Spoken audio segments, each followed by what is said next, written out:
Hello दोस्तों, नमस्कार। अभी की सबसे बड़ी खबर आ रही है, जहां पर ईरान इजराइल युद्ध के बीच जनरल मनोज पांडे जी करने वाले हैं उज्बेकिस्तान की यात्रा करने वाले हैं। बहुत बड़ा खेला। जी हां, ईरान इजराइल युद्ध पर होने वाला है बड़ा एक्शन। बताएंगे भारत क्या निभाएगा अपना रोल, साथ ही साथ आपको बताएंगे भारतीय विदेश मंत्री जयशंकर जी ने किया फोन तो घुटनों पर आया ईरान। 17 क्रू मेंबर को लेकर आई बड़ी खुशखबरी की खबर। जयशंकर जी के फोन से हिल गया ईरान। एक से एक बड़ी खबर आपको बताएंगे, बस आप वीडियो अंत तक बने रहेगा। और खबरों में आगे बढ़ने से पहले भारत देश का दिल से समर्थन करते हैं, मानते हैं कि मेरा भारत महान है, तो इस वीडियो को लाइक करके चैनल को सब्सक्राइब करके बेल आइकन दबा के कमेंट में जय हिंद अवश्य कहिएगा। बढ़ते हैं पहली बड़ी खबर की तरफ, जहां ईरान इजराइल युद्ध के बीच भारत उज्बेकिस्तान करने जा रहा संयुक्त सैन्य अभ्यास। जी हां, थल सेना अध्यक्ष जनरल मनोज पांडे जी सोमवार को उज्बेकिस्तान गणराज्य की यात्रा पर रवाना हुए। उज्बेकिस्तान में सोमवार से भारत और उज्बेकिस्तान की सेनाएं संयुक्त सैन्य अभ्यास शुरू करने जा रही है। ईस्टलिक नाम के इस संयुक्त सैन्य अभ्यास में आतंकवाद विरोधी समेत कई महत्वपूर्ण प्रशिक्षण शामिल है। इस बार यह संयुक्त युद्धाभ्यास उज्बेकिस्तान के तरमेज जिले में हो रहा है। यह युद्धाभ्यास 15 से 28 अप्रैल 2024 तक चलेगा। जी हां, जनरल मनोज पांडे जी की यह यात्रा भारत और उज्बेकिस्तान गणराज्य के बीच रक्षा सहयोग को मजबूत करने की दिशा में एक महत्वपूर्ण कदम है। दोस्तों, आपको बता दें, उज्बेकिस्तान ईरान का पड़ोसी देश और ऐसे में भारत का वहां पर पहुंचना कहीं ना कहीं ईरान और इजराइल के युद्ध में पहली बात एक नजदीक से सारी चीजों का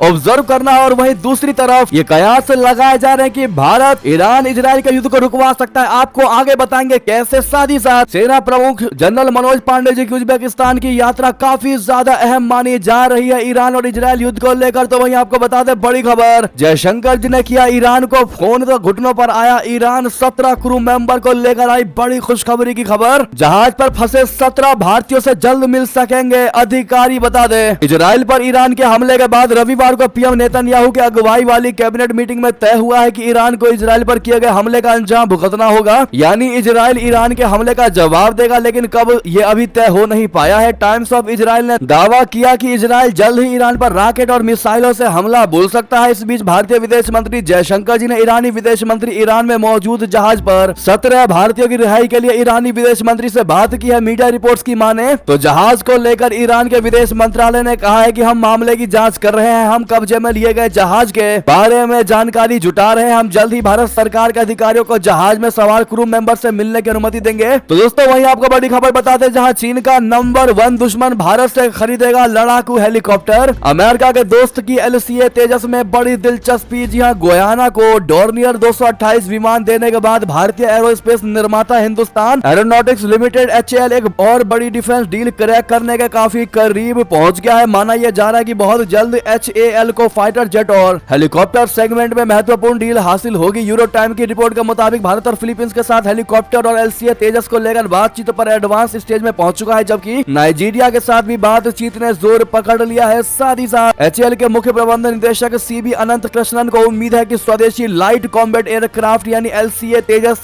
से भारत को एक हेलीकॉप्टर डील हासिल हो सकती है। जी हाँ, ऐसे में अगर आप भी मानते हैं कि एक समय था जब भारत विमानों को खरीदा करता था, हथियारों को खरीदा करता था, लेकिन 2014 के बाद से ये बात तो माननी पड़ेगी कि अपना भारत अब हथियारों को बेच भी रहा है और एयरक्राफ्ट को भी बेच रहा है। ऐसे में मेरा भारत, नया भारत और आत्मनिर्भर भारत कहना मत भूलिएगा। साथ ही साथ अगली खबर आपको बता दें, जहां पर इजराइल का नाम लेने की भी हिम्मत नहीं कर पाया पाकिस्तान, घबराई शहबाज सरकार, ईरान के साथ खुलकर आए तालिबानी, लेकिन पाकिस्तान रहा चुप। बता दें, खाड़ी के दो सबसे बड़े दुश्मन देशों ईरान और इजराइल के बीच भीषण मिसाइल और ड्रोन युद्ध से पाकिस्तान की सरकार घबरा गई है। ईरानी हमले से पूरी खाड़ी के इलाके में तनाव अपने चरम पर है और पाकिस्तान की सरकार ने एक बयान जारी करके शांति की अपील की है। पाकिस्तान इजराइल को मान्यता नहीं देता और खुद को मुस्लिम उम्मा का हिस्सा बताता है। ईरान को उम्मीद थी कि उसका पड़ोसी देश पाकिस्तान इस लड़ाई में उसका साथ देगा, लेकिन शहबाज शरीफ सरकार इजराइल का नाम लेने तक की हिम्मत नहीं कर पाई। वहीं ईरान एक और पड़ोसी देश अफगानिस्तान की तालिबान सरकार ने खुलकर तेहरान का साथ दिया है। तालिबान ने एक बयान जारी करके कहा है कि इजराइल एक जालिम मुल्क है और मुस्लिमों पर जुल्म कर रहा है। ईरान ने हमला करके बहुत सही कदम उठाया। बता दें कि ईरान एक शिया देश है और तालिबानी सुन्नी है, लेकिन उन्होंने फिर भी खुलकर तेहरान का साथ दिया। तो वहीं पाकिस्तान के विदेश मंत्रालय ने एक बयान जारी करके कहा है कि यह कूटनीति के खत्म होने का परिणाम है। उसने कहा यह दर्शाता है कि संयुक्त राष्ट्र सुरक्षा परिषद अपनी अंतर्राष्ट्रीय शांति और सुरक्षा की अहम जिम्मेदारियों को पूरा करने में असफल रहा है। तो वहीं पाकिस्तान की हालत खराब हो रही है कि वो साथ दे तो दे किसका, इजराइल को वो मान्यता ही नहीं देता। और ईरान का वो साथ दे नहीं सकता।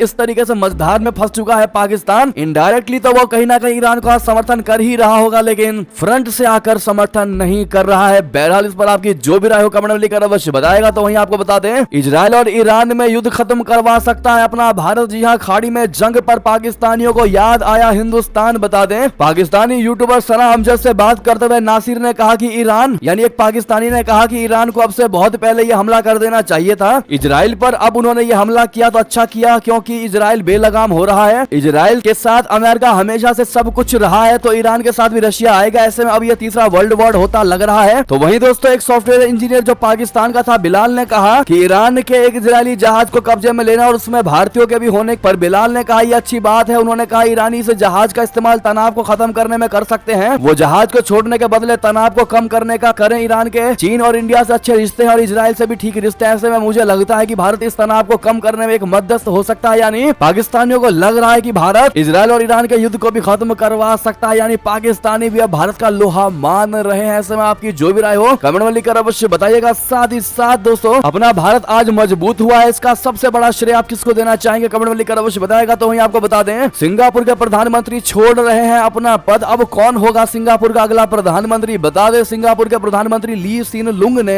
सोमवार को कहा है कि वो 15 मई को पद छोड़ देंगे। इसके साथ ही उन्होंने घोषणा की है कि उनकी जगह उनके उप प्रधानमंत्री लॉरेंस वोंग लेंगे। प्रधानमंत्री कार्यालय की तरफ से जारी एक बयान में हैंड ओवर का तारीख की घोषणा की गई है। प्रधानमंत्री कार्यालय की वेबसाइट पर जारी बयान में 72 साल के ली की तरफ से कहा गया है कि नेतृत्व परिवर्तन किसी भी देश के लिए एक महत्वपूर्ण क्षण होता है। बयान में कहा गया कि मैं 15 मई 2024 को प्रधानमंत्री के रूप में अपनी भूमिका छोड़ दूंगा और उप प्रधानमंत्री लॉरेंस वोंग अगले प्रधानमंत्री के रूप में शपथ लेंगे। जी हाँ, साथ ही साथ नेक्स्ट खबर आपको बता दें, जहां पाकिस्तान में भीषण बारिश का कहर, 39 की मौत। बलूचिस्तान में लगाना पड़ गया आपातकाल। जी हां, पाकिस्तान के बलूचिस्तान में लगातार 3 दिनों से भीषण बारिश जारी है। इसके चलते गलियां तालाब बन चुकी हैं और कई जगह सड़कें बह गई हैं। यही नहीं, हालत इतने भीषण हो चुके हैं कि सरकार ने बलूचिस्तान में आपातकाल घोषित कर दिया है। इस बारिश के चलते देश के अलग अलग अब तक 39 लोगों की मौतें हो चुकी हैं। इनमें से 12 लोगों की मौत अकेले रविवार को ही खैबर पख्तूनख्वा में ही हो गई। इसके अलावा पंजाब में 4 और बलूचिस्तान में 2 लोगों की मौत हो गई। बलूचिस्तान के मकरान में रविवार को भी भीषण बारिश हुई और कई जगहों पर बिजली भी गिरी। इन घटनाओं में 2 और लोगों की मौत की खबर। जी हां, साथ ही साथ म्यांमार में सैन्य जुंटा के हाथ से निकला बेहद अहम शहर। क्या हो गई है सेना के अंत की शुरुआत? भारी तनाव की खबर आ रही है म्यांमार से। दरअसल म्यांमार के जुंटा शासन को बीते कुछ समय से सशस्त्र विद्रोही लड़ाकों का सामना करना पड़ रहा है। जुंटा इस लड़ाई में लगातार रणनीतिक सीमावर्ती कस्बों और महत्वपूर्ण व्यापार मार्गों पर से नियंत्रण खो रहा है। जुंटा के हाथ से चीजें जिस तरह से निकलती जा रही हैं, इसके बाद कहा जाने लगा है कि म्यांमार में जुंटा शासन के अंत की शुरुआत हो चुकी है। सैन्य तख्ता पलट के 3 साल बाद दुनिया की निगाहें म्यांमार पर लौट आई हैं। सैन्य शासन ने विरोध को दबाने की काफी कोशिश की है। जुंटा नेता मिन आंग हाइंग नियंत्रण स्थापित करने के लिए संघर्ष कर रहे हैं, लेकिन क्या वो इसमें सफल हो पाएंगे? ये सबसे बड़ी खबर है। तो दोस्तों, वहीं आपको बड़ी खबर बता दें, विपक्ष के लिए राजनीतिक हथियार था राम मंदिर, सनातन पर भी उगला जहर। जी हां, पीएम मोदी का बड़ा बयान। लोकसभा चुनाव का प्रचार अपने चरम पर है। प्रधानमंत्री नरेंद्र मोदी भी ताबड़तोड़ रैलियां और जनसभाएं कर रहे हैं। इसके साथ ही एक इंटरव्यू के माध्यम से वो जनता तक अपने मुद्दों को और विकास के कार्यों को पहुंचा रहे हैं। आज शाम 5:30 बजे पीएम मोदी अपने नए इंटरव्यू में देश से जुड़े तमाम अहम सवालों पर विस्तार से जवाब दे रहे हैं। ये इंटरव्यू पीएम मोदी ने न्यूज एजेंसी ANI को दिया है, जिसमें उन्होंने राम मंदिर से लेकर सनातन, केंद्रीय जांच एजेंसी जैसे मुद्दों पर कांग्रेस तथा अन्य विपक्षी दलों को जमकर घेरा। प्रधानमंत्री मोदी जी से जब यह पूछा गया कि तमिलनाडु में डीएमके के नेताओं ने सनातन पर खूब बयान दिए हैं, इस पर पीएम मोदी ने कहा कि डीएमके का जन्म तो नफरती बयान देने के लिए ही हुआ है। डीएमके के खिलाफ लोगों में जबरदस्त गुस्सा है और वो गुस्सा बीजेपी की तरफ डाइवर्ट हो रहा है। कांग्रेस को डीएमके से पूछना चाहिए कि उसकी क्या मजबूरी है जो सनातन के खिलाफ इतना जहर उगलती है। वहीं जब प्रधानमंत्री मोदी जी से यह सवाल पूछा गया कि राम मंदिर प्राण प्रतिष्ठा कार्यक्रम पर राजनीतिक रंग नहीं चढ़ना चाहिए था लेकिन हो गया, इस पर क्या कहना चाहेंगे? तो पीएम मोदी ने कहा कि उनके यानी कांग्रेस के लिए ये एक राजनीतिक हथियार था। अब हुआ क्या, राम मंदिर बन गया। पीएम मोदी से रशिया यूक्रेन युद्ध को रोकने में उनकी भूमिका को लेकर भी सवाल पूछा गया। जी हाँ दोस्तों, हर बार की तरह हम आपसे एक ही सवाल पूछना चाहेंगे, क्या लगता है आपको कौन होगा लोकसभा चुनाव 2024 का सबसे बड़ा किंग?